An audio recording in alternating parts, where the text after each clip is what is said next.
So in this section, I want to finish with, we talked about STP, we talked about segmentation, we talked about targeting, and now I want to talk about positioning. That's the P. But in thinking about positioning, I really want you to think about what is a brand. Because one of the most important aspects of a brand is brand positioning. It's also the positioning in the STP framework, but it's really the essence of the brand positioning. So let's start with what is a brand, and then we'll get into this notion of positioning. But just to anticipate where I'm going, positioning is positioning your product to meet the needs of the target segment. That's the basic definition. But one of the ways I'm going to focus on as a way to do that is to brand that positioning. And so I really want to get to this notion of what is a brand. Formally, a brand is just a trademark. If you have a brand, you want to legally protect your brand and trademark it. And that's, if you talk to lawyers about a brand, they'll talk about it as a trademark. But we as marketers know that a brand is way more than just the trademark. People have, in the past, talked about brand as a relationship or a contract, a promise of the company of certain specific benefits to the customer. So some kind of brand relationship or branded relationship. And so it's much more than just a trademark. It's a promise. It's consistency. It's benefits. It's what you come to expect from a brand. And that's been the traditional definition of what a brand is. In today's world, a brand is a little bit bigger than that. Because we mentioned before, this is a connected community, and customers are talking to other customers. Really, what a brand is, and the real definition of a brand, is whatever the customer thinks it is. That's what the brand is. What sits in your customer's head, regardless of what you try to put there, is what your brand actually is. So if you have a very strong branded message, and something like Disney, which is a very strong brand name and a very clear positioning, then hopefully what Disney thinks their brand is what the customers think it is. But if your message is not so clear, and you want your brand to mean something, but what the customers think is something different, guess who wins? It's the customers. That's what your brand is, what sits in the customer's head. And so a lot of what marketing is and understanding about brands is to do market research to understand how customers do think about your brand. Now, when we're talking about the notion of positioning, and so a positioning statement is a definition or a positioning statement for a particular brand. I have here two examples of positioning statements for two brands of personal computers. These are a little bit old. It's when Apple and IBM were really focusing on personal computers.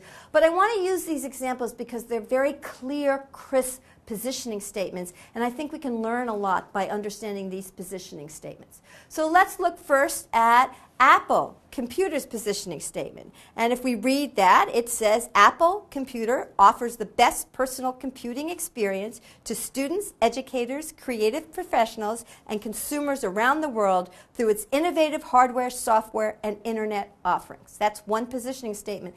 Compare that to IBM, which was very, very different at the time. IBM is for businesses who need computers.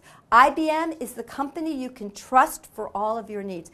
Very, very different positioning. That is a really good positioning statement when one company can be so differentiated from the other company. They're going after different target segments, and it should be quite clear by the positioning statement.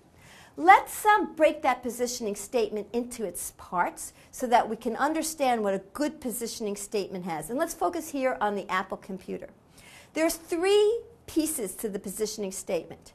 There's who is the target segment, what is the point of difference that they're offering to that target segment, and then there's what is the frame of reference.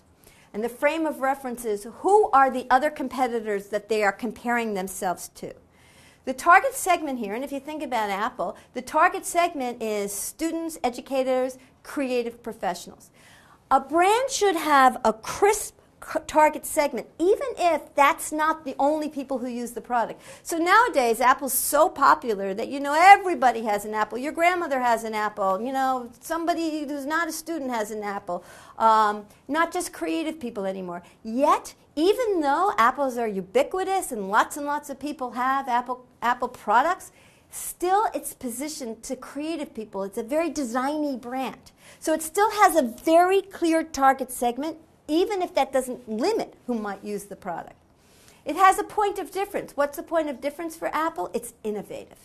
Apple offers state-of-the-art products. We look for design and innovation from Apple, so that's its point of difference. And in this case, what's the frame of reference? In this particular positioning statement, it's other personal computers, personal computing experience. So you have these three pieces to a strong positioning statement: the target segment, the point of difference, and the frame of reference.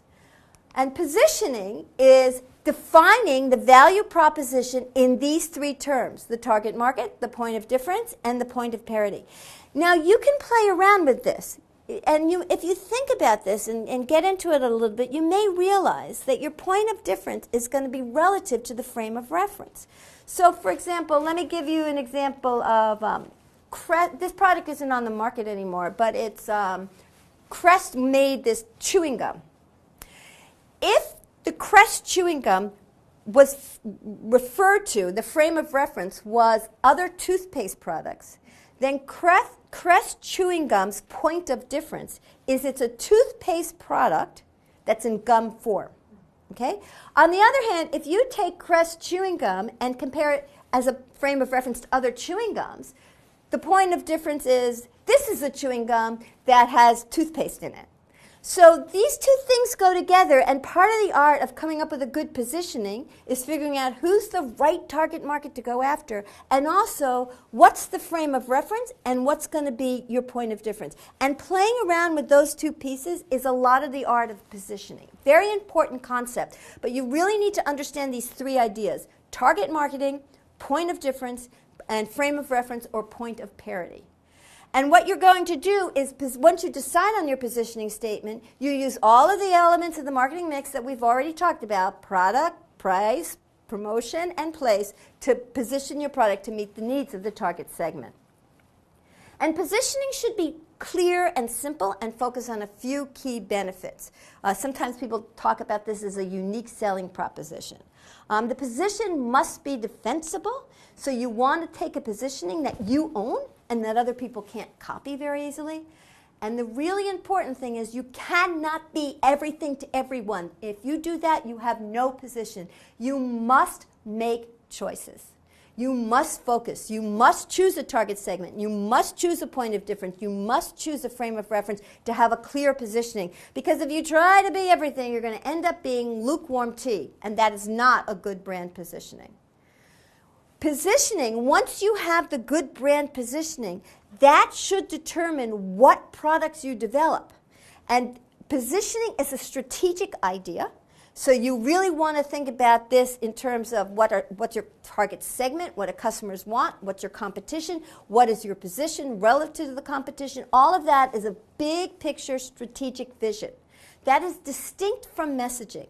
Messaging is tactical. Once you have your brand positioning, you can decide things like what color should the brand be, or what should the symbol be, or what should the logo be. And we're going to talk about those in the third section of my part here.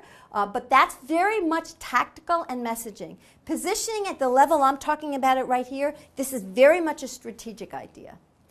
And a very important piece of this is this point of parity or frame of reference.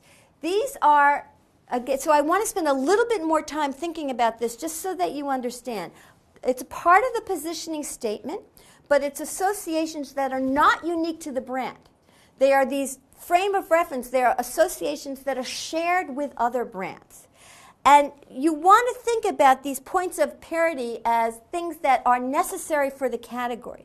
So something a brand must have to be considered in this frame of reference. So for example, if your frame of reference is a grocery store, then people think in order to be a grocery store, it has to have produce or it has to have fresh product. That's what a grocery store is. And if it doesn't have that, it's not a grocery store. So one of the things you think about in terms of these points of parity are what are the conditions that your brand must have that they share with the competition to be part of that set. And then you want to think about points of parity sometimes as ways to negate a competitor's point of difference. So, for example, in toothpaste, when one of the brands, and I can't remember which one, first came out with fluoride and as a cavity preventer, and that was a differentiator, all of the other brands copied and put fluoride in their toothpaste, suddenly it's a frame of reference. It's a point of parity. All toothpaste now has fluoride. So what I've done is negated the point of difference of the first innovator who came out with fluoride toothpaste. I have this slide up here. On January 9th, 2007, a few years ago, when Steve Jobs is still here, he used to go out in January and come up with some big innovation every year, an announcement about Apple. On January 9th in 2007, one of the big announcements at the time was that he changed the name from Apple Computer to just Apple. And now it's been a while, and so people are very used to thinking about it as Apple, and probably many of you don't even remember it used to be Apple Computer. But the point I'm making here is when he changed the name of the company, think about, just for a second to see if you get this idea, which one of the three aspects of the brand positioning did he change? Did he change the target segment? Did he change his point of difference? Or did he change his frame of reference? It should be clear, he changed his frame of reference. Target segment, still creative young people. Point of difference, still innovation. But now the frame of reference is not computers, but it's consumer electronics. And I believe when he made this change was the same time he introduced the iPhone. And he really was in consumer electronics. And it was no longer the frame of reference comparing to other personal computers. The point of difference, I think, is more clear to people what that is. It's strong, favorable, unique brand associations. Some people talk about this as a unique selling proposition. It's a similar concept. And what you want it to do is to have it be sustainable. You want a competitive advantage, a point of difference that you can hold and that is difficult for competition to copy. And it can be a lot of different things. It can be product attributes, performance attributes. It can be imagery. It can be benefits. It can be design. It can be anything that you can own and that really differentiates your brand. When you're choosing a point of difference, you want to make sure that it's desirable to the customer. Is it relevant? Is it distinctive? You also want to make sure that you can deliver these things. Don't overpromise. Don't say something that's not feasible, that's not sustainable. So in choosing a point of difference, it's very, very critical. It's probably going to be the reason people choose your brand, but you've got to make sure it's important and that you can deliver on that criteria.